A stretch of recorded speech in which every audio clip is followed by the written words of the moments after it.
Do que tratam a semasiologia e a onomasiologia? A onomasiologia vai estar preocupada com os onoma. Como assim? Vamos entender que os semas seriam justamente os componentes de significado. Já o onoma são justamente os nomes em si, as palavras, quais são os elementos linguísticos do ponto de vista dos itens lexicais. E é justamente com os nomes, os onoma, os termos, as palavras, que a onomasiologia vai se preocupar. Ela vai olhar para os significados, para os conceitos e perguntar quais são os onoma, quais são os termos, quais são as palavras, quais são os itens lexicais que estão associados a esse conceito. Vamos pensar em medo, por exemplo. Nós podemos nos perguntar não qual é o significado da palavra medo, mas nós podemos pensar o seguinte, olha, hoje no português, quais são os termos, quais são os itens lexicais que realizam o conceito de medo, que tem como parte do seu significado o significado medo. E nós vamos responder que, olha, na verdade existem várias palavras que têm no seu significado, como parte do seu significado, a ideia de medo. A própria palavra medo é um exemplo,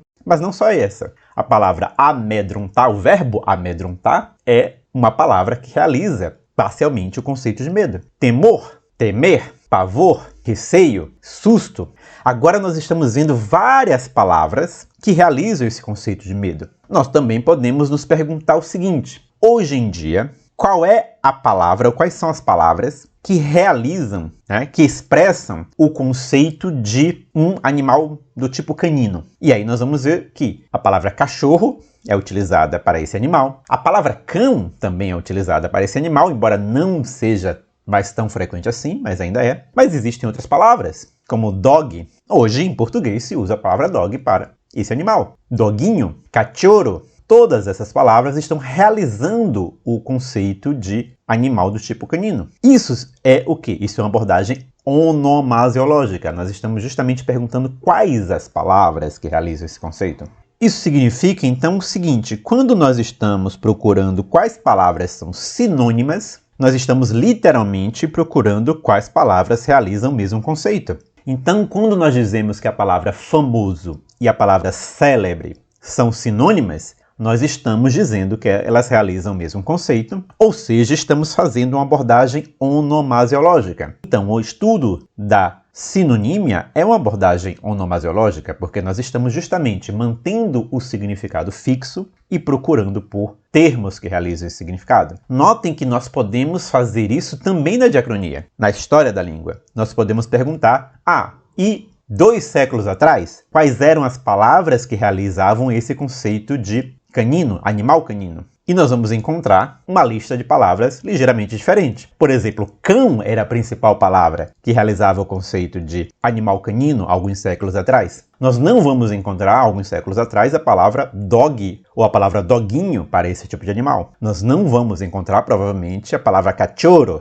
como as pessoas utilizam hoje em dia. E nós podemos encontrar outras palavras que eram utilizadas 2, 3, 4 séculos atrás para esse conceito. Hoje, em português, quais são os termos para o parentesco, para expressar relações de parentesco em português? O português tem termos como pai, mãe, filho, filha, tio, tia, primo, prima, sogro, sogra, cunhado.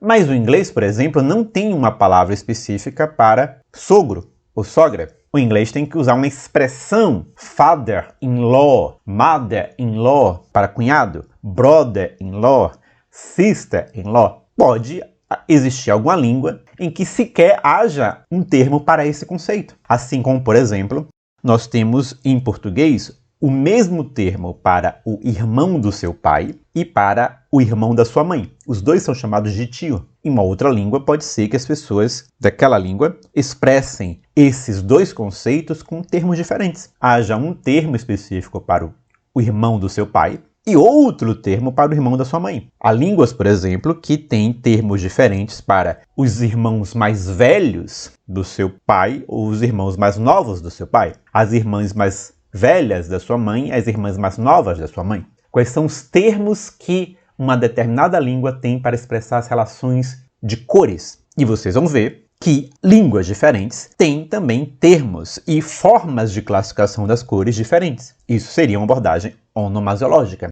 a pessoa que também é um filho do seu pai. Hoje, em português, nós temos a palavra irmão, mas não era essa a palavra que nós tínhamos em latim, era frater. Então, a realização desse conceito era feita por uma palavra em uma época e passou a ser feita por outra palavra em outra época. Essa é uma abordagem onomasiológica. Pensa no conceito de guerra. Quais foram as palavras que ao longo da história do português realizaram esse conceito? Hoje, a própria palavra guerra, mas em latim não era a palavra guerra. A palavra guerra não é uma palavra de origem latina, era a palavra bellum. Então nós estamos agora mantendo o conceito de um tipo de conflito armado, etc. e tal, e vendo quais eram os termos, os onoma, que realizavam esse conceito. E identificando. Ora, em uma determinada época, era o item lexical bellum. Depois, esse item lexical foi substituído pelo item lexical guerra. Isso é uma abordagem onomasiológica. Nesse vídeo ficamos por aqui. Eu agradeço a todos os membros do canal. Se você gostou, curta, comente, compartilhe.